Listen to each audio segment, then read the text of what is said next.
Hello, little family! Welcome to our vlog! Birthday na mami ko! Part 2 ng ating birthday celebration, ito na. Kahit nga nandito na kami sa SM, aalis ulit kami para lang dumayo ng pagkain. Nirequest ko nga talaga to kay daddy kasi hindi ko naman siya laging naaaya kumain dito. Medyo may kamahalan din kasi nangihinayang ako. But since today is a special day and once a year lang naman tayo mag-birthday, tara, samahan nyo ko. On the way pa nga lang sa mall na to, nare-relax na ako. Napakaganda naman kasi ng view. Hindi mo nga aakalain na dito lang to sa may Balintawak. Andito na nga tayo sa Ayala Malls Cloverleaf. Pagpasok nga namin, tinanong ko na agad sa guard kung saan yung Vikings kasi gutom na talaga.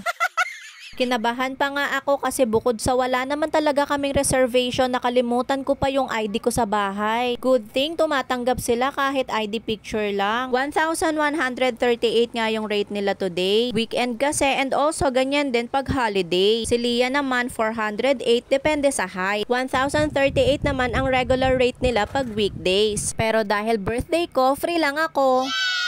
At kahit nga lunchtime na yan, hindi naman kami natagalan sa waiting list. Not sure kung dahil ba tatlo lang naman kami nila daddy, pero ang ganda rin talaga ng napwestohan namin. If celebrant ka nga, lalagyan ka nila yan kasi may pa-cake pa mamaya. Pinauna ko na nga kumuha ng pagkain si daddy kasi na-overwhelm ako pag marami masyadong tao. Tapos yung tapat namin, coffee bar pa talaga. Takam na nga ako magkape pero sulitin muna natin yung Unli Buffet. Tapos ang katabi pa ng coffee bar, dessert section. Pasensya na po kayo, hindi pa masyadong magaganda yung mga video ko. Medyo nahihiya pa rin po kasi ako, lalo na pag ganitong maraming tao. Punta naman tayo sa kabilang side namin, may bibingka, mga street foods na fishball, kikiam, Pinoy scramble na maraming toppings. Dito naman sa Ocean 11 yung seafood section. May tahong, salmon, paella. This one naman is crispy salmon talaga. Mali lang ng name and may inihaw na salmon and pwede rin kayong gumawa ng mga sauce nyo. Pagdating nga ni daddy, inaabangan ko kung ilang plate ang dala, isa lang pala. Dito naman sa Japanese corner, punong-puno ng sushi. Ikaw na nga lang ang mahihirapan pumili. May mga pangtanggal umay din naman tulad ng mani, atsara, mga ampalaya, at mga kakanin din. On this side naman, you can make your own palabok. And of course, hindi mawawala ang Filipino dishes. Punta naman tayo sa pinipilahan ng lahat. Ang steak at lamb na lulutuin in front of you. Kaya lang kailangan ng mahabang pasensya bago ka makakain nito.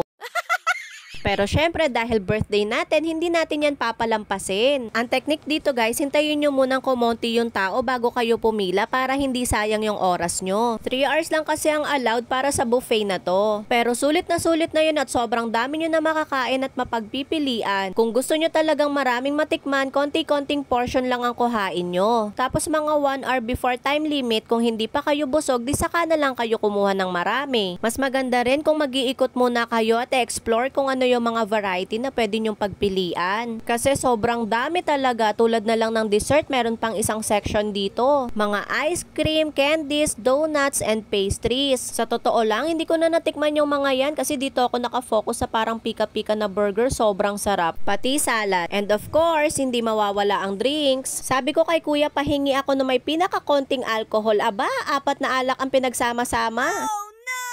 Isinabay lang ata yung order ko dun sa nauna. Birthday ko naman, kaya sige na lang. Meron din pala dyang iced tea, milk tea, juices, kaya lang hindi ko na na-video. Ito mga electrolytes, energy drinks, mga pizza and pasta. Sobrang dami talaga, hindi ko na nga rin na-video yung mga tempura, takoyaki. Maya-maya dumating na yung signature cake nila. May pa-frame pa nga para daw sa picture. Pagkatapos yan, kinantahan lang ako nila daddy ng happy birthday, nag-wish at nagpasalamat ng taimtim. Thank you po Lord sa lahat ng blessing. Thank you for today. Sabi ni mami, thank you daw kay daddy. Kasi nag-blow kaming candle. Bye-bye na!